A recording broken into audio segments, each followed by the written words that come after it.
Dukungan untuk Prabowo Gibran datang dari kalangan milenial di Makassar. Mereka tergabung dalam relawan Barisan Pemuda Sulsel. Dukungan diberikan karena melihat Gibran sebagai perwakilan kaum muda. Selain dia muda, dia ini sudah membuktikan diri sebagai wali kota Solo yang saya kira kita semua tahu sepak terjangnya. Dan saya menganggap bahwa betul pepatah yang mengatakan bahwa buah itu tidak jauh dari pohonnya.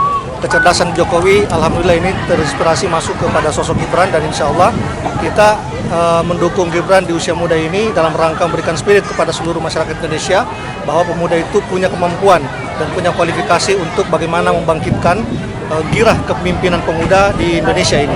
Oleh karena itu kami dari Barisan Pemuda Sulawesi Selatan hari ini mendeklarasikan kurang lebih 200 pengurus bersama dengan ada 200 massa bahwa kami siap menjadi barisan terdepan dalam rangka pemenangan Prabowo Gibran pada pemilu tahun 2024 pemilihan presiden wakil presiden.